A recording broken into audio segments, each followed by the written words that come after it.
नमस्कार, cooking with Vaibhavi मध्ये तुमचं स्वागत आहे। आज आपण बनवणार आहोत सुरणाचे काप। त्याच्यासाठी सुरण आपण स्वच्छ कापून घेऊया। त्याला खूप माती असते, ती माती काढून सुरणाचे चौरस भाग करून घेऊया।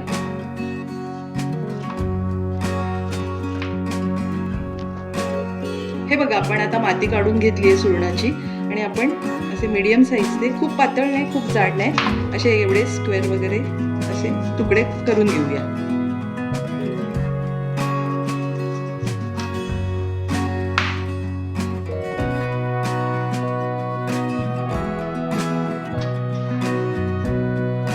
हे बघा, कापे आपण आता स्वच्छ धुतले। आता यांना आपण मीठ लावूया। मीठ आणि कोकमाचं आगळ लावून 5 मिनिटं अशीच ठेवायचं आणि त्याचं जे पाणी येईल ना, ते पाणी फेकून द्यायचं। त्या पाण्याला खाज असते ना, मग सुरणाची खाज पूर्ण निघून जाते। हे असं आता मीठ आणि आगळ लावून आपण 5 मिनिटं तसंच ठेवूया। त्याच्यानंतर त्याला मसाला लावूया। हे बघा, सुरणाच्या कापाने आता पाणी सोडलेलं आहे। हे पाणी आहे ना, हे आपण काढून घेऊया आणि मग ह्याला मीठ, मसाला, हळद सगळं लावूया। हे बघा, आता आपण ह्याच्यातनं पाणी काढून टाकलं आणि आता आपण मसाला घालूया। चवीनुसार मसाला घाला। हळद, धणे जिरे पूड आणि हिंग। आता हे नीट आहे ना चोळून घेऊया। हे बघा, हळद, मीठ, मसाला, तिखट सगळं लावलंय। आता हे आपण चांगलं या सुरणाला लावून घेऊया।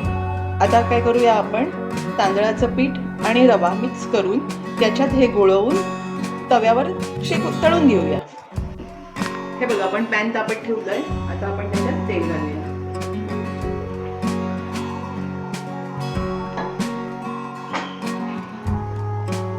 तेल तापलं की हे रवा आणि तांदळाच्या पिठाचं मिक्स केलंय। आता ह्याच्यात आपण हे सुरणाचे काप गोळवूया आणि तळून घेऊया।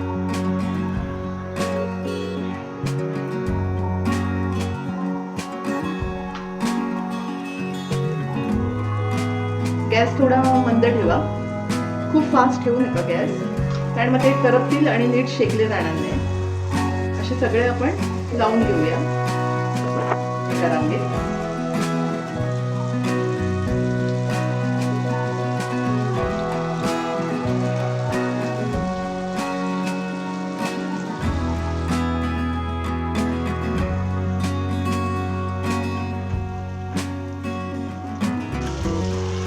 साईडला आपण असं थोडं तेल घालूया।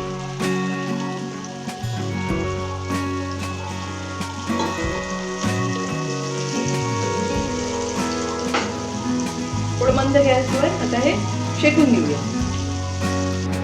चला, आता हे एका साईडने चांगले शेकले गेले आहेत। आता आपण त्याला उलट करूया।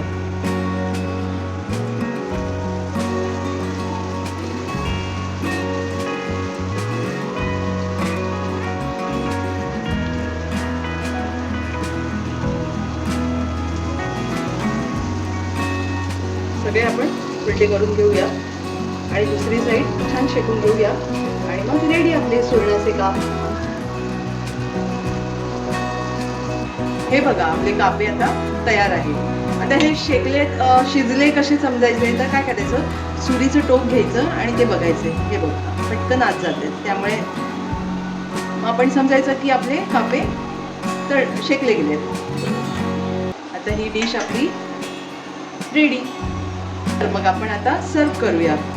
जर तुम्हाला माझी रेसिपी आवडली असेल तर माझ्या चॅनलला लाईक आणि सबस्क्राईब करा। असे कापे बनवायचे तुम्ही पण ट्राय करा आणि मला कमेंटमध्ये सांगा की सुरणाची कापं कशी झाली। चला, तर मग आपली डिश रेडी आहे। आता आपण ह्याला सर्व करूया।